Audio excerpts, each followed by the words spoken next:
इयत्ता 4थ्या वर्गाला फ्रॅक्शन्स म्हणजेच अपूर्णांक हा भाग पाहणार आहोत।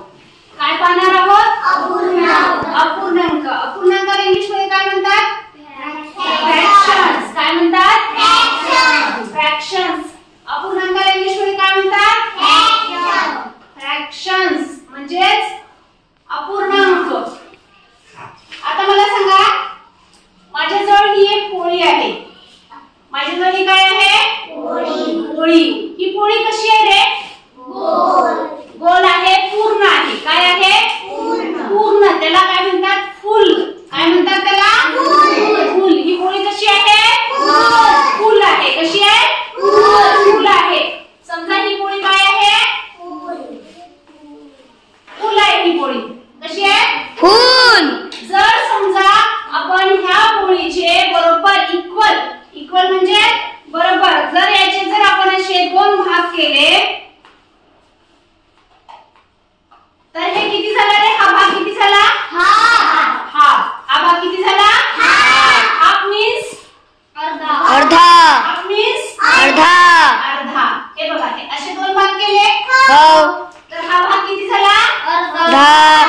जो मी भाग रंगवला आहे तो भाग काय आहे? हाफ। काय आहे? हाफ। हाफची स्पेलिंग सांगा। आणि हा काय आहे? पूर्ण। फुल आहे। हा फुल आहे। हा कसा आहे? हाफ आहे। तर समजा आता आपण ह्या पोळीचे जर 4 भाग केले, ह्या पोळीचे जर समजा आपण ह्या पोळीचे किती भाग केले? 4 भाग इक्वल असे जर आपण 4 भाग केले तर हा एक भाग किती झाला? पाव। काय झाला?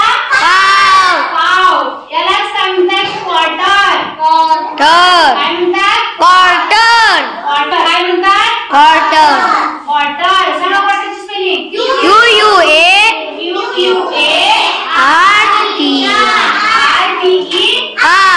हा काय झाला? क्वार्टर। आणि हे बघा, हे किती भाग झाले? 3 क्वार्टर। काय झाले? 3 क्वार्टर। आता आपल्याला याला लिहायचं कसं हे पाहणार आहोत आपण। फ्रॅक्शन्स कसं लिहायचं? हा फुल आहे, ठीक आहे? हा फुल आहे आणि ह्याचे भाग किती झालेले आहेत? 2। किती झाले आहेत? 2 भाग झाले आहेत। म्हणून 2 लिहिला, वर एक रेषा मारली आणि किती भाग रंगवलेले आहेत? 1। याला काय म्हणायचं? हा जो 1 आहे वरचा, याला हा काय आहे वरचा? न्यूमरेटर। काय आहे?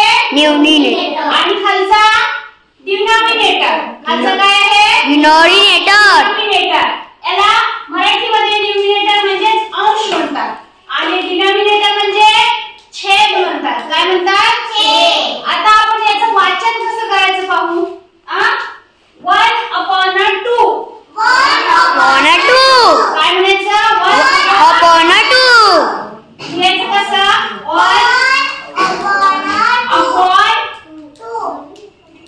1/2। आलं लक्षात? ह्या रेषेला, मधल्या रेषेला अपॉन म्हणतात।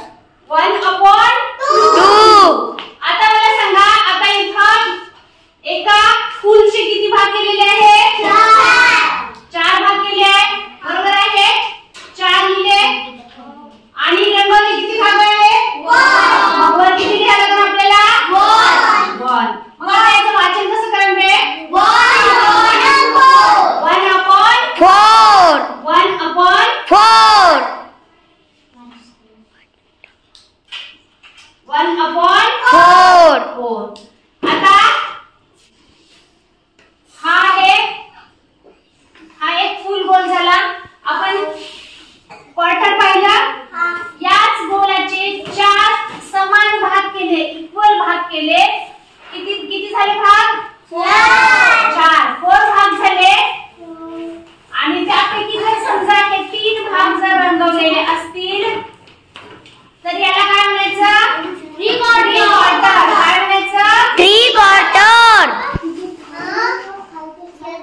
फ्रॅक्शन्स काय